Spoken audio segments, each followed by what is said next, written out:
From Hi, Wish this is TV Kylie Conway, and the All and Indiana this is your Podcast News 8 Network. Daily 8 for This Wednesday, is the News October 8 5th. Daily 8 Podcast Temperatures with are going Wish to be a touch TV's warmer Kylie for Conway. Wednesday as we keep Wish abundant TV sunshine News 8 around. Highs are going to top out in the mid-70s for what's expected to be another pleasant yet above average day overall.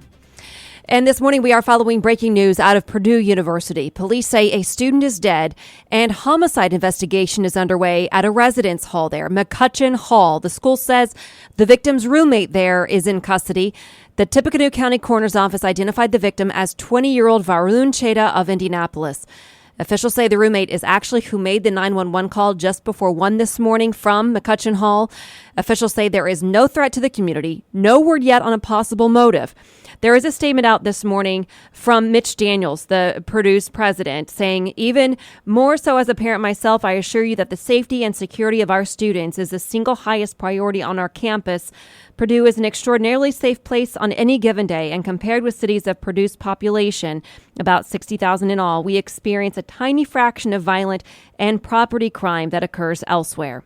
Such statistics are of no consolation on a day like this. A death on our campus and among our Purdue family affects each of us deeply.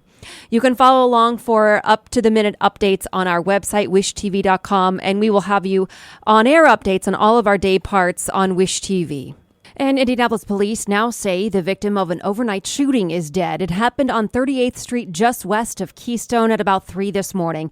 Police say they found a man critically wounded, but he died at the scene.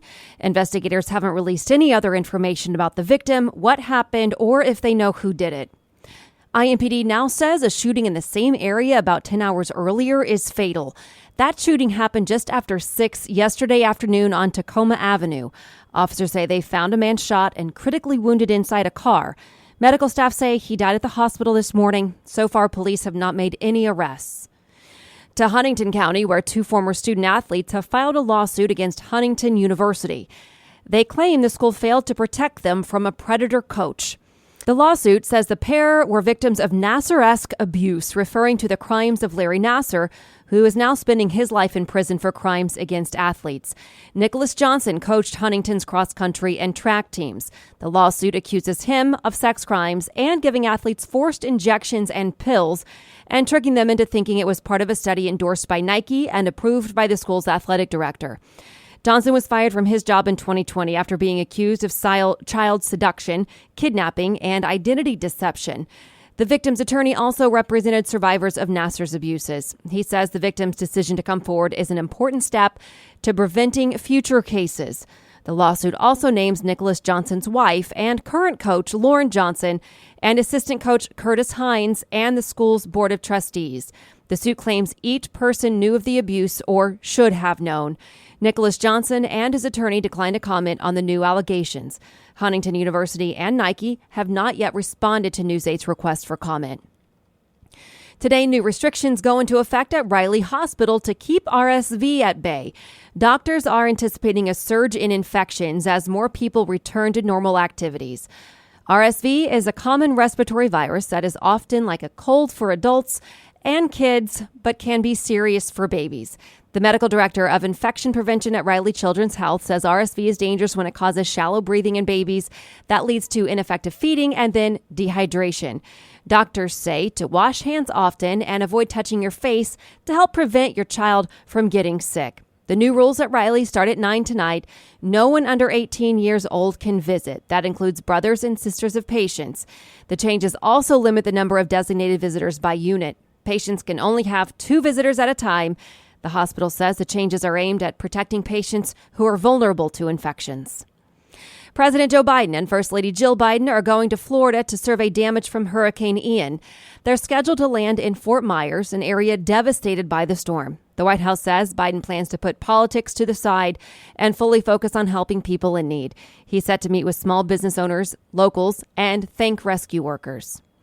This comes as authorities report more deaths days after Ian obliterated Florida communities.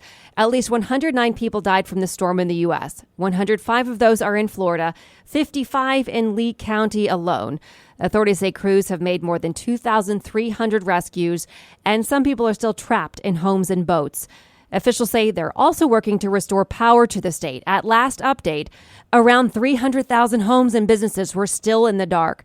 Officials say it could take until the weekend for most power to be restored. And Indiana Task Force 1 says it's collecting damaged American flags in Florida so they can be properly retired.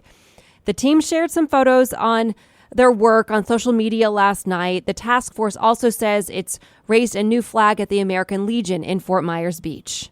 Former President Donald Trump wants the Supreme Court to reinstate a special master to vet any classified documents seized from his Florida estate. Trump and his team say this will allow Judge Raymond Dearie to weed out anything that he may deem protected by executive privilege or attorney-client confidentiality before files are reviewed by the Justice Department. The 11th Circuit Court of Appeals limited the special master's review to non-classified documents last month. The FBI says out of 11,000 documents seized in August, 100 were marked classified. The DOJ has until October 11th to respond to this latest appeal. And today, major oil producers will debate making the biggest cut in production since the pandemic, despite pressure from the U.S. to pump more oil. It could send gas prices soaring, something Indiana drivers are already experiencing again. OPEC Plus is looking to cut production by more than 1 million barrels a day. The White House says that could cause a total disaster ahead of the midterm election. OPEC Plus is an international cartel of oil producers. Analysts say the group wants to regain control of a market it believes has deviated from the fundamentals of supply and demand. Cutting production could significantly impact everything from the cost of gasoline at the pump to goods and services globally. For weeks, the White House officials have called on its foreign counterparts in Middle Eastern countries to vote against cutting oil production. Hoosiers have already seen a jump in gas prices due to an explosion at the BP refinery in Toledo, Ohio, which forced the facility to close. The company produces about 160,000 barrels of oil a day, and Hoosiers are feeling it at the pump. Experts also suggest that this time of year is when some refineries go offline for maintenance, and that could also keep gas prices high. As for the outcome of today's OPEC meeting, if it decides against a cut, the U.S. says it'll announce a buyback of up to 200 million barrels to refill its reserves. So far, the U.S. has been tapping into its emergency reserves this year to help lower oil prices. America's debt is now more than $31 trillion. New data from the Treasury Department shows $8 trillion of borrowing during the pandemic, including $1 trillion in the last 8 months. The numbers have lawmakers facing another looming deadline. The current debt ceiling sits just under $31.4 trillion, likely giving Congress until early next year to reverse the trend or raise the debt limit to avoid a government shutdown. Indy Zubu kicks off today. Zubu is free for Zoo members and included with regular admission. There will be the Mirror Maze returning, the Bicentennial Village filled with all kinds of Halloween fun, and even a spooky guided adventure and more. Every Wednesday, Thursday, and Sunday, Zubu will start at 2 and runs through 7 o'clock. On Fridays and Saturdays, it'll go until 9, and then on Halloween Day, Zubu runs all day long. To the Pacers, preseason play starts today, and the team is ready to do better after its 25-win season last year. The Pacers hope to make the playoffs for the first time in 3 years.